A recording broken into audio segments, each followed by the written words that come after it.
ഇടുക്കി മൂന്നാറിൽ വീണ്ടും കടുവയുടെ ആക്രമണം. സൈലന്റ് വാലി 3ാം ഡിവിഷനിലാണ് സംഭവം. വിവരങ്ങളുമായി ബിനീഷ് ആന്റണി ചേരുന്നുണ്ട്. ബിനീഷ്, എപ്പോഴായിരുന്നു കടുവയുടെ ആക്രമണം ഉണ്ടായത്? വിശദാംശങ്ങൾ എങ്ങനെയാണ്? അരുണിമ, ഇന്ന് ഉച്ചതിരിഞ്ഞാണ് ഇത്തരത്തിലൊരു സംഭവം തോട്ടമേഖലയിൽ ശ്രദ്ധയിൽപ്പെട്ടത്. ഇന്നലെ മേയാൻവിട്ട പശുവായിരുന്നു. സൈലന്റ് വാലി 3ാമത് ഡിവിഷനിലെ രാമറിന്റെ പശുവിനെയാണ് ഇന്നലെ 9 മണിയോടെ മേയാൻ വിട്ടത്.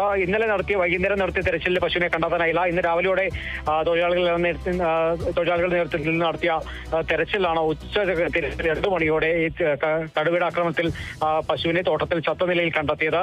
ഏതായാലും വലിയ ആശങ്കയിൽ തന്നെയാണ് സൈലന്റ് വാലിയിലെ തൊഴിലാളികൾ. കാരണം ജെയിംസിന്റെ പശു ഒരു ഗർഭിണി പശുവിനെ ആക്രമിച്ചു കടുവ കൊന്നിരുന്നു. മറ്റൊരു പശു കടുവയുടെ ആക്രമണത്തിൽ രക്ഷപ്പെടുകയും ചെയ്തിരുന്നു. ഏതായാലും ഈ കടുവയുടെ ഒരു ആക്രമണം എന്ന് പറയുന്നത് തോട്ടമേഖലയെ അപേക്ഷിച്ച വലിയ ആശങ്ക തന്നെയാണ്.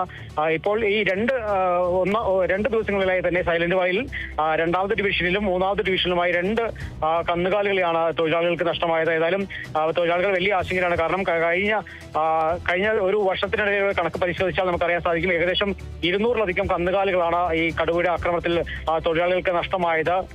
ഈ തോട്ടമേഖലയിലെ ജോലിക്ക് പുറമെ മറ്റൊരു ഉപജീവന മാർഗം തന്നെയാണ് ഈ തോട്ടമേഖലയിലെ കന്നുകാലി വളർത്തൽ. ഇത്തരത്തിൽ കന്നുകാലികൾ കടുവയുടെ ആക്രമണത്തിൽ ചത്തു കഴിയുമ്പോൾ തൊഴിലാളികൾക്ക് വലിയൊരു നഷ്ടമാണ് ഉണ്ടാകുന്നത്.